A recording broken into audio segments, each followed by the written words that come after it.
Bismillahirrahmanirrahim. Jangan lupa subscribe ya. Khawatir Allah menjadikan anak-anak kita rusak. Oleh karenanya kita kalau bermaksiat segera bertobat kepada Allah Subhanahu wa taala sebelum datang dampak dari maksiat tersebut mengenai keluarga kita. Karena hati-hati para ikhwan. Ihfadillah yahfadzka. Jagalah Allah, maka niscaya Allah akan menjagamu. Saya sering sampaikan bagaimana Imam Al-Bukhari rahimahullahu taala, ya, ayahnya tatkala akan meninggal dunia dia mengatakan, saya tidak pernah makan dari satu dirham yang ada syubhatnya, enggak ada. Yang saya makan seluruhnya halal. Makanya anaknya siapa? Al-Imam Al-Bukhari. Nah, kalau Anda tidak menjaga diri Anda, makan yang haram, sogo Anda makan, kemudian macam Anda makan, anaknya nanti bukan Imam Bukhari. Anaknya kura-kura ninja. Kacau nanti anak kita ya, sering sana nakal, brutal dan macam-macamnya.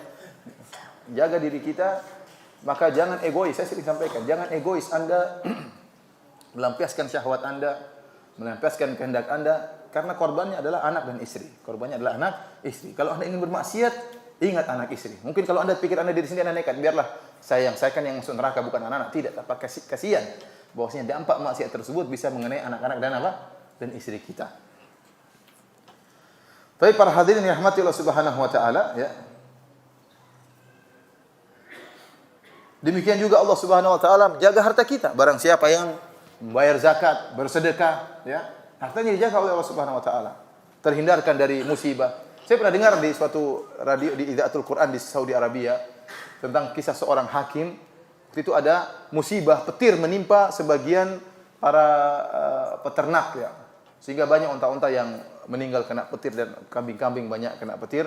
Waktu itu pemerintah Arab Saudi memberi bantuan kepada orang-orang yang terkena musibah. Maka orang-orang yang terkena musibah datang bawa laporan ke mahkamah untuk diberikan ganti bantuan dari pemerintah Arab Saudi. Hakim ini cerita, datang seorang, dia laporkan berapa puluh ekor unta dia mati. Ya.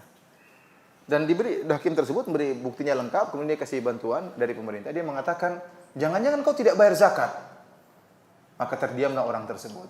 Terdiamlah orang tersebut. Oleh karena hati-hati, kalau Anda bayar zakat, harta Anda dijaga oleh Allah Subhanahu wa taala, akan dikembangkan oleh Allah Subhanahu wa taala. Karena kata Nabi sallallahu alaihi wasallam, "Mana qasat shadaqatun mimmal." Harta tidak akan berkurang dengan sedekah. Harta tidak akan berkurang dengan sedekah. Kalau Anda bayar zakat, Anda bersedekah, harta Anda akan dijaga oleh Allah Subhanahu wa taala. Bahkan tubuh Anda akan dijaga oleh Allah Subhanahu wa taala. Kata Nabi sallallahu alaihi wasallam, "Dawu mardhakum bisadaqah."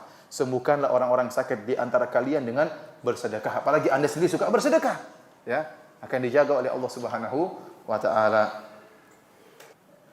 Sebaliknya, barang siapa yang tidak menjaga Allah Subhanahu wa taala, ya, maka Allah akan tinggalkan dia. Kata Al-Hafidz Ibnu Rajab Al-Hambali rahimahullahu taala, wa aqsu hadza anna man dayya Allah dayya'ahu Allah. Dan kebalikan dari ini semua, barang siapa yang melupakan Allah, Allah akan lupakan dia. Ya. Fadha'a baina khalqihi hatta yadkhula alaihi dararu wal adha mimman kana yarju naf'ahu min ahli wa ghairihim. Maka dia pun menjadi terlupakan di antara hamba-hamba Allah Subhanahu wa taala sampai kemudaratan menimpa dia. Dari mana? Dari perkara-perkara yang dia harapkan manfaat. Bukan kemudaratan dari perkara yang dia takuti, tidak. Bahkan kemudaratan tersebut datang dari perkara-perkara yang dia harapkan manfaatnya. Contohnya, kemudaratan tersebut datang dari istrinya, padahal dia tahu, dia harapkan istrinya membantu dia, menservis dia, ternyata kemudaratan datang dari istrinya. Dia berharap kemanfaatan datang dari mobilnya, ternyata mobilnya atau tunggangannya memberi kemudaratan kepada dia.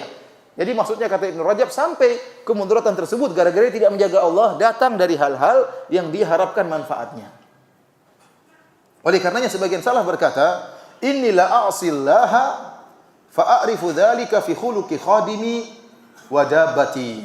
Aku bermaksiat kepada Allah Subhanahu wa taala dan aku mengenali akibat dampak dari maksiatku pada perangai dan perilaku pembantuku dan tungganganku. Ya, perilaku apa? Pembantuku dan tungganganku. Seorang mungkin bermaksiat kepada Allah, tidak menjaga hak-hak Allah Subhanahu wa taala, melanggar perintah-perintah Allah Subhanahu wa taala. Allah berikan pembantunya mungkin kurang ajar, pembantunya mungkin nyebarin jelek-jelekan dia di luar, atau pembantunya mungkin mencuri uangnya gara-gara dia tidak menjaga Allah Subhanahu wa taala. Atau sebaliknya, dia tidak menjaga Allah Subhanahu wa taala, Allah beri musibah pada mobilnya. Mobilnya rusak terus, masuk bengkel terus, ya. Mobil baru beli mobil sudah rusak misalnya, ya sehingga ini berpengaruh dalam kehidupannya. Ini yang pertama. Jadi kalau kita menjaga Allah, Allah menjaga kita pada kemaslahatan dunia. Yang kedua dan lebih penting adalah kalau kita menjaga Allah Subhanahu wa taala, maka Allah akan menjaga agama kita. Ini yang lebih penting. Ya. Kalau musibah perkara dunia masih lebih ringan daripada musibah di dunia, musibah masalah agama. Oleh karena Nabi SAW berdoa, "Wala taj'al musibatana fi dinina." Ya Allah, jangan kau jadikan musibah pada agama kita. Artinya apa? Musibah dalam dunia, musibah menyedihkan, tapi masih bisa dilewati. Tapi kalau musibah dalam agama, tadinya kita rajin sholat, kemudian malah sholat. Tadinya rajin sholat berjamaah, kita tinggalkan sholat berjamaah. Tadinya kita bisa menjaga pandangan, kita nggak bisa lagi menjaga pandangan. Tadinya kita rajin baca Quran, sekarang lagi baca Quran, ya repot. Semua ini musibah. Berkaitan dengan apa? Agama. Tadinya kita sholat malam, nggak bisa lagi sholat malam. Ini musibah berkaitan dengan agama. Maka di antara doa kita, wala taj'al musibatana fi dinina. Ya Allah, jangan kau jadikan musibah kami pada agama kami. Ya. Kita tidak ingin musibah, tapi kalaupun harus ada musibah, maka adanya musibah ada pada dunia kami, bukan pada agama kami. Oleh karenanya para hadirin, selalu saya ingatkan dan saya tidak bosan untuk mengingatkan, jika Anda bermaksiat segera bertobat kepada Allah Subhanahu wa taala. Manusia tidak luput dari kesalahan. Ya. Tapi kalau dia bersalah, segera bertobat kepada Allah Subhanahu wa taala sebelum dampak musibah tersebut mengenai Anda, mengenai diri Anda, mengenai agama Anda, mengenai keluarga Anda dan anak-anak Anda. Ya, oleh karena kita dapati terkadang sebagian orang, ya, uangnya banyak namun dia praktek riba, kerja di riba, rusak nanti, hancur. Istrinya mungkin kayak apa modelnya, anak-anaknya mungkin sakit-sakitan, mungkin rusak dan macam-macamnya. Ya, kita sering dapati orang-orang yang hebat-hebat uangnya banyak tapi anaknya hancur-hancuran. Kenapa? Mereka melanggar hak Allah, mereka tidak menjaga Allah, maka musibah tersebut menimpa mereka dan menimpa anak-anak dan keluarga mereka. Baik, maka barang siapa yang menjaga Allah Subhanahu wa taala, yaitu menjaga perintahnya untuk dijalankan dan menjaga larangannya untuk dijauhi, maka Allah akan menghindarkan dia dari syubhat-syubhat yang menyimpangkan dia. Ya, kalau ada pikiran-pikiran yang bid'ah-bid'ah, yang syirik-syirik, yang syubhat-syubhat, maka Allah akan jauhkan dia dari pemikiran tersebut. Kalau dia lihat, dia enggak tertarik. Ya. Dia enggak tertarik lihat orang sufi kemudian misalnya saya enggak tertarik. Kayak apa kayak gitu? Enggak tertarik. Ya, ada orang suka kamu kafir, takfiri, saya enggak tertarik. Kenapa? Orang ini menjaga perintah Allah Subhanahu wa taala. Ya. Saya bilang kalau ada seperti sufi-sufi yang kemudian zikirnya sambil loncat-loncat, kemudian sambil gini-gini, mungkin kalau di zaman Abu Jahal enggak Islam kok kayak begini kata Abu Jahal, Abu Lahab. Islam enggak mau saya. Siapa yang mau tertarik dengan Nabi Muhammad SAW kalau modelnya gitu? Enggak ada. Kalau memang Nabi cara berzikirnya begitu, pasti sudah diriwayatkan dalam riwayat-riwayat yang banyak ya. Yang sahih, karena model zikir kayak gini kan menarik ya. Menarik untuk diriwayatkan. Ternyata tidak ada yang meriwayatkan, berarti enggak ada, Nabi enggak pernah begitu, ya. Kalau memang Nabi pernah begitu, pasti banyak riwayat yang apa? Meriwayatkan, ya. Terus ada yang bilang daripada ngoplo mending, ya, kalau daripada ngoplo menang begini.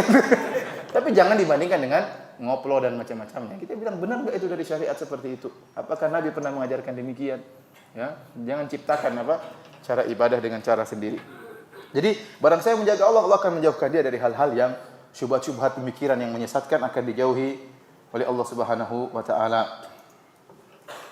Para hadirin Allah Subhanahu wa taala, di antaranya seperti Allah menyebutkan dalam Al-Qur'an tentang Allah menjaga Nabi Yusuf alaihissalam. Nabi Yusuf alaihissalam bertakwa kepada Allah, ya.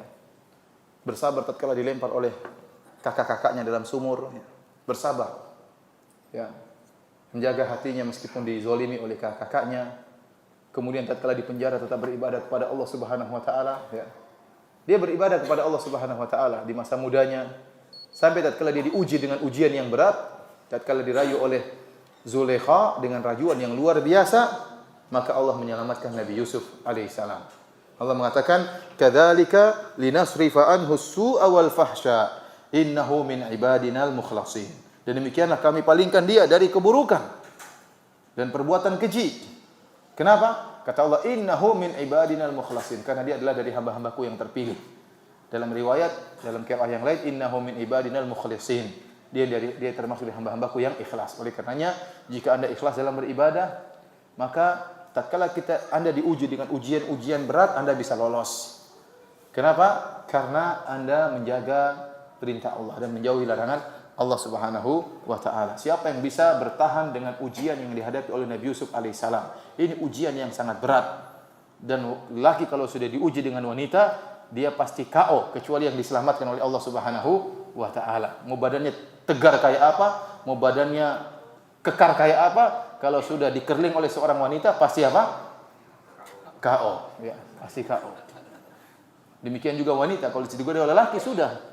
Kalau sudah syahwat, ya akhi, kalau Anda syahwat masih di awal, Anda masih bisa menghindar. Seorang melihat hal yang haram, astagfirullah, dia masih bisa menghindar. Tapi kalau dia terus, kalau sudah syahwatnya bergelora, tidak mungkin dia selamat. Mustahil dia selamat.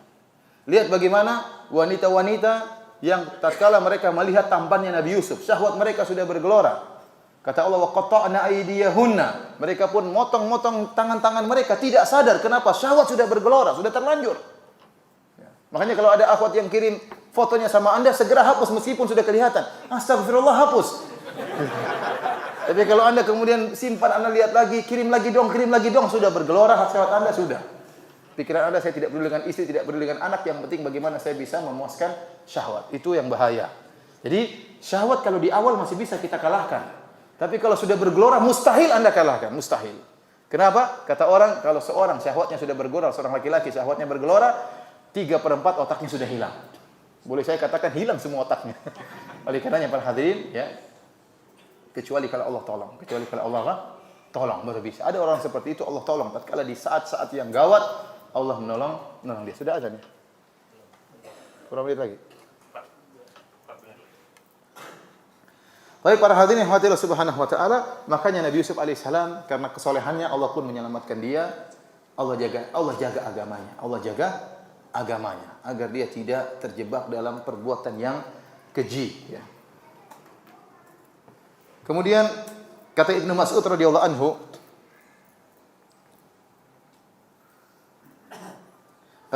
Ibnu Abbas radhiyallahu anhuma berkata dalam tatkala menafsirkan firman Allah dalam surat Al-Anfal, wa'lamu anna Allah yahulu bainal mar'i wa qalbi. Ketahuilah bahwasanya Allah Subhanahu wa taala menghalangi antara seorang dengan hatinya. Kata Ibnu Abbas, yahulu bainal mu'min wa bainal ma'siyah allati tajurruhu ilan nar.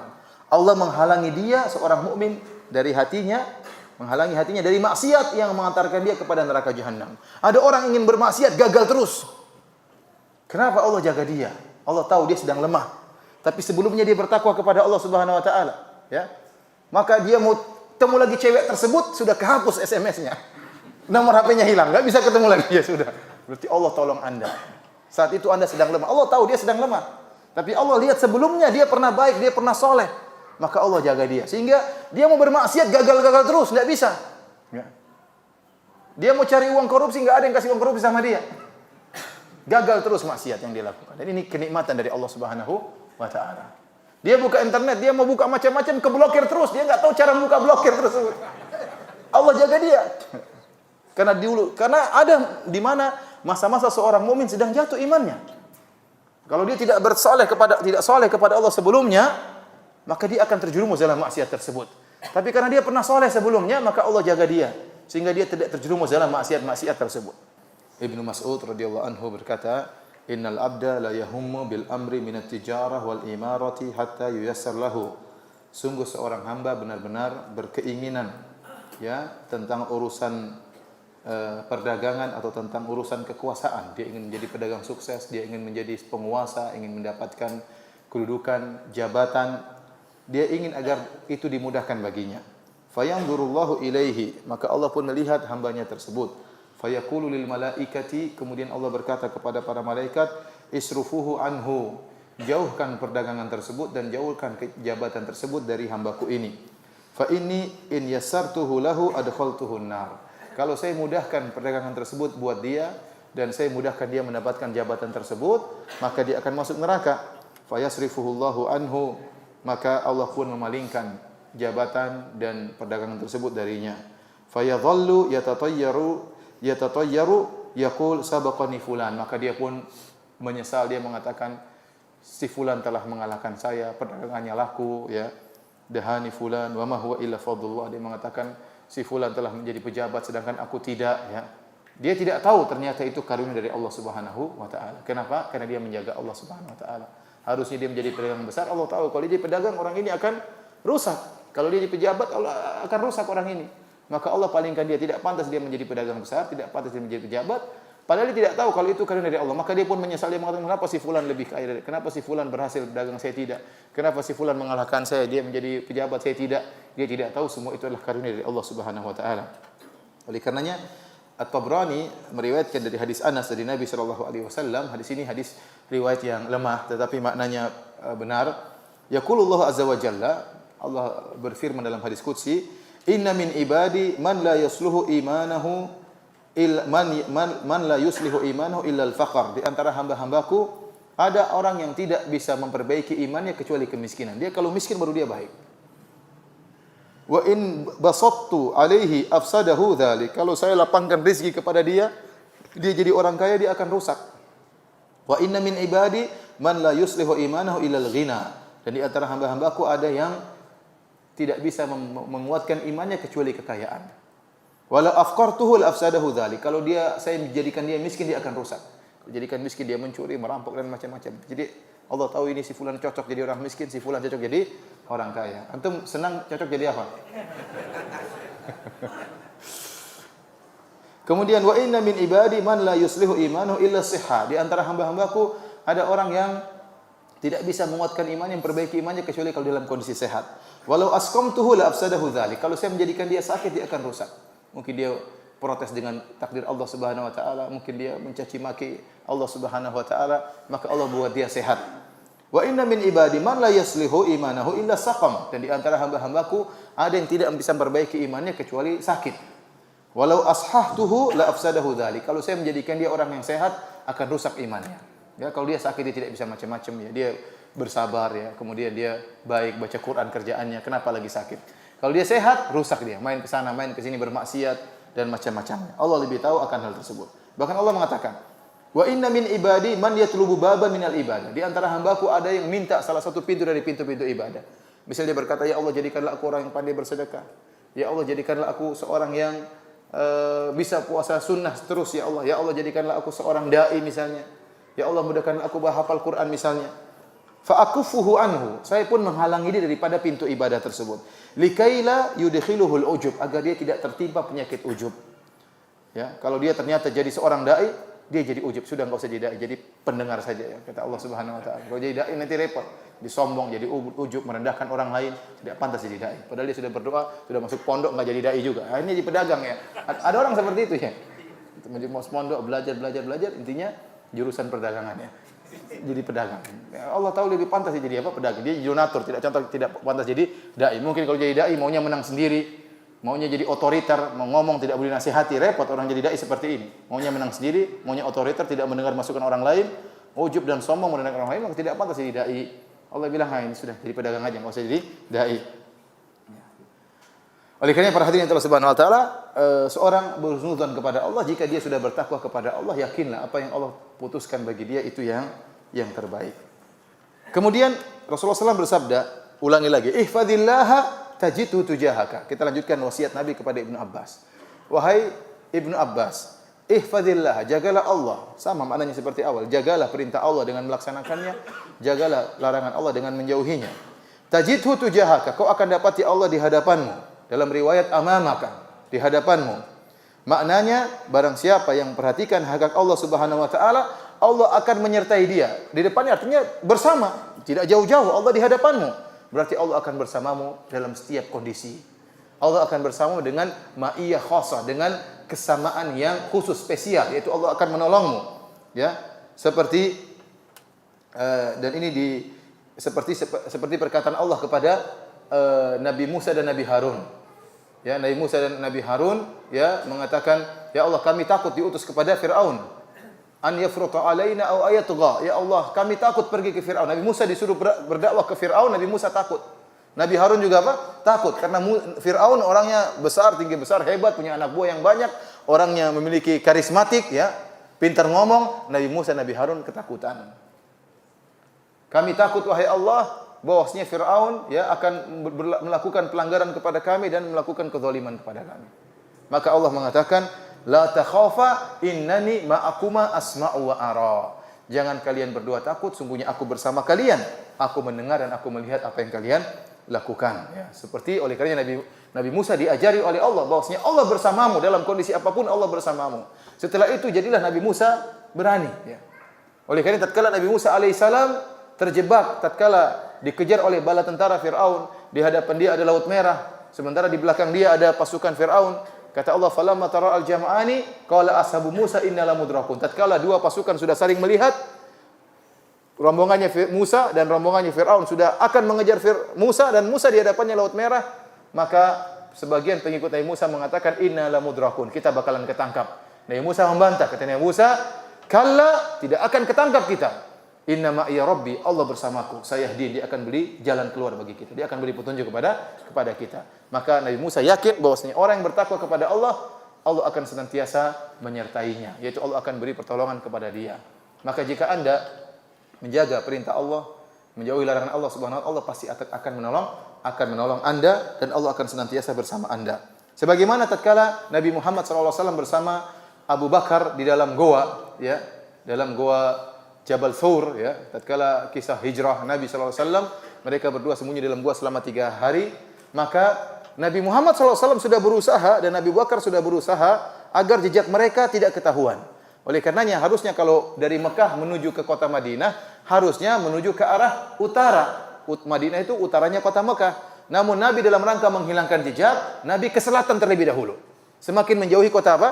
Kota Madinah. Karena orang-orang kalau mengejar Nabi, mereka tahu Nabi akan ke Madinah, mereka langsung ke utara. Tapi Nabi dalam rangka untuk menghilangkan jejak, Nabi SAW kemana? Ke arah selatan. Setelah itu Rasulullah SAW juga berdiam 3 hari supaya orang sudah cari-cari nggak ada sana sini, sudah putus asa, baru Nabi 3 hari berikutnya baru jalan. Ini taktik Nabi SAW, strategi Nabi SAW. Bahkan disebutkan salah seorang dari budak yang dibebaskan oleh Abu Bakar radhiyallahu ta'ala anhu, yaitu Amir bin Fuhairah, dia bertugas untuk bawa gembalaan kambing, sehingga kalau ada jejak Nabi dan jejak Abu Bakar hilang dengan jejak-jejak kaki kambing. Jadi seluruh usaha dilakukan oleh Nabi SAW. Namun qadarullah, ternyata sampai juga pasukan orang musyrik di mulut goa. Sampai juga sudah berusaha mereka menghindar, sampai juga pasukan kaum musyrikin di mulut goa. Tatkala itu Abu Bakar ketakutan. Abu Bakar bersedih. Abu Bakar khawatir Nabi ketangkap. Abu Bakar mengatakan, "Lau nadhara ahaduhum ila tahti qadamaihi la absarana." Ya Rasulullah, kalau salah seorang dari pasukan tersebut lihat ke bawah, pasti sudah lihat kita. Maka Nabi sallallahu alaihi wasallam mengatakan, "Ya Abu Bakrin, ma dhannukum bisnaini Allahu thalithuhuma." Wahai Abu Bakar, bagaimana menurutmu tentang 2 orang? Allah bersama kedua orang ini. Allah yang ketiganya, tidak akan Allah tinggalkan. Maka Allah abadikan dalam Al-Qur'an, idz yaqul li sahibihi la tahzan innallaha ma'ana. Jangan kau sedih, jangan kau khawatir, sungguhnya Allah bersama kita. Jadi orang yang bertakwa kepada Allah, perasaan Allah bersama dia akan hadir. Dia tentram saja, tenang saja. Meskipun dia dalam kondisi sulit, dia akan kenapa? Dia tahu dia bertakwa kepada Allah. Dia sudah ikut prosedur, ya, dia waktunya salat, waktunya ada orang nyogok dia enggak terima, waktunya ada wanita dia tundukkan pandangan, orang seperti ini ditolong oleh Allah Subhanahu wa taala. Jadi masalah yang tadi pagi enggak salat subuh, aduh repot. Kejebak, aduh repot. Tadi ada cewek ngelotot terus, ya ini repot seperti ini. Ini repot seperti ini. Segera istighfar kalau sudah begitu. Waduh, tadi pagi saya enggak salat berjamaah, tadi malam gara-gara nonton bola, kemudian aduh ini repot kalau begini. Dia gelisah. Gelisah itu datang sendiri. Tapi kalau dia bertakwa kepada Allah, sudah ikut prosedur, pagi-pagi salat subuh berjamaah, setelah subuh dia zikir pagi petang, kemudian keluar rumah dia baca doa keluar rumah, kemudian di tengah jalan lihat cewek dia tundukkan pandangan, kejebak dalam kondisi yang sulit, hatinya tenang. Allah berikan ketenangan. Kenapa? Allah bersama dia. Itu perkara yang tidak bisa dibuat-buat, itu akan datang dengan sendirinya. Karena seorang yang bertakwa kepada Allah Subhanahu wa taala, Allah akan bersama dia dengan kebersamaan yang spesial, artinya Allah akan menolong dia. Tapi para hadirin Subhanahu wa taala, saya rasa kajian kita sampai di sini saja ya. Sisanya kapan-kapan lagi insyaallah. Kalau ada jadwal sini kita lanjutkan, kalau enggak ada ya wallahu a'lam bishawab ya. Demikian saja dulu, ini poin yang mungkin kita bisa bahas. Kalau ada yang bertanya saya persilahkan.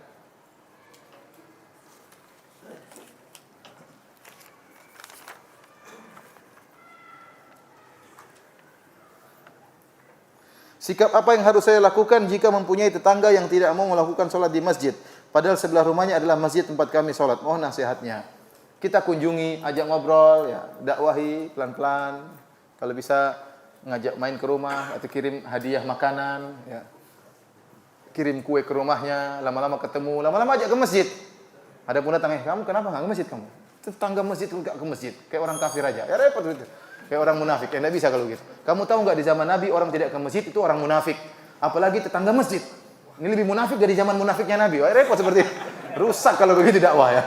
Bukan begitu cara dakwah. Datang kepada dia, kasihkan hadiah, ajak ngobrol tenang-tenang. Antum kalau mendapat hidayah gimana caranya? Masa begitu orang? Ya, jadi kita dekati. Saya tahu saya dulu dapat hidayah gara-gara ada orang yang ramah. Datang kepada saya, ngajak tangan saya, ngobrol-ngobrol. Baru saya bisa dapat hidayah. Allah dengan sebab itu Allah kasih saya hidayah. Tapi kalau datang orang marah-marah, ngamuk-ngamuk, saya lebih tidak tertarik sama orang ini. Ya, saya semakin menjauhi masjid. Orang masjid begini modelnya, sombong dan angkuh. Ya. Oleh karena seorang tatkala tahu tetangganya seperti itu, ini lahan untuk dakwah. Siapa tahu dia dapat hidayah gara-gara Anda. Setelah itu dia sholat berjamaah terus, ya, maka pahalanya ngalir terus sama Anda. Maka datang kepada dia dengan senyum-senyum. Kalau nggak bawa hadiah, ngobrol-ngobrol, ngajak ke rumah makan. Ya. Lama-lama main ke rumah dia menjelang waktu zuhur. Ke masjid yuk, sudah azan. Gitu caranya. Ya dia terpaksa ikut berangkat. Atau enggak bawa ustaz isi pengajian hari ba'da maghrib, undang dia untuk ke masjid, datang ke rumah. Jadi dekati dulu baru kemudian apa? Didakwahi. Ya. Intinya kita hanya bisa mendakwahi.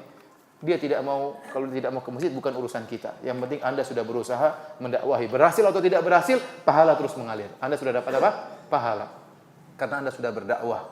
Anda sudah berusaha mendekatinya, sudah kasih hadiah kepada dia, ya, berusaha.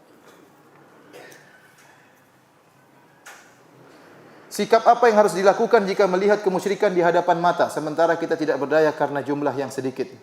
Ya, kita bersabar. Nabi SAW 13 tahun dakwah di Mekah, tidak bisa menghancurkan satu patung pun di Mekah di sisi Ka'bah yang jumlahnya 360 patung. Kapan Rasulullah SAW bisa hancurkan? Setelah Rasulullah SAW 8 tahun setelah berhijrah di Fatu Makkah, baru Rasulullah SAW hancurkan patung itu semua dengan tongkat beliau dengan berkata, wa qul ja'al haqq wa zahaqal batil. 8 tahun berikutnya, 13 tahun tidak pernah bisa menghancurkan satu patung tersebut. Kenapa? Kemampuan tidak ada. Maka itu dari hal ini menunjukkan pentingnya ilmu. Hal tersebut tidak hilang kecuali dengan ilmu. Ya. Maka kita berdakwah dan berdakwah sampai kapan? Sampai meninggal dunia. Ya. Berhasil enggak berhasil urusan Allah Subhanahu wa taala. Ya. Kita berdakwah dan berdakwah. Ya. Ada nabi yang berhasil punya pengikut, ada yang tidak punya pengikut. Ya. Nabi Musa alaihissalam dakwah Firaun dengan Allah turunkan berbagai macam mukjizat yang aneh-aneh. Firaun tetap saja tidak beriman dan para pengikutnya semua tidak beriman kecuali ada seorang yang menyembunyikan imannya. Pengikut Firaun, suku Aqbat, suku Kipti tidak beriman. Bahkan terakhir ingin bunuh Nabi Musa, ngejar Nabi Musa alaihissalam. Ya. Tapi Nabi Musa tidak bisa apa-apa, tidak bisa menghancurkan patung-patung di Mesir, tidak bisa. Ya. Sebagai Nabi Muhammad SAW 13 tahun berdakwah di Mekah tidak mampu menghancurkan satu patung pun. Jangankan patung, di Bilal disiksa Rasulullah SAW tidak bisa tolong. Abu Bakar kemudian membebaskan Bilal. Ammar bin Yasir ayah dan ibunya dibunuh, Rasulullah SAW tidak bisa berbuat apa-apa. Anda bukan otoritas Anda untuk menghancurkan patung-patung yang ada. Anda bisa nasihat, itu hak Anda untuk menasihati. Ini tidak boleh, kan seorang Islam tidak boleh seperti ini, kesyirikan. Maka ini butuh ilmu. Ya, datang baik-baik, bicara dengan baik, sampaikan dalil. Datangkan hadis Nabi SAW. Ada jimat-jimat, sampaikan. Rasulullah SAW memutuskan jimat. Hafalkan dalilnya, sampaikan. Ya. Dan ini yang mungkin maksimal bisa kita lakukan. Adapun mengambil sikap tindakan bukan otoritas kita, bukan hak kita.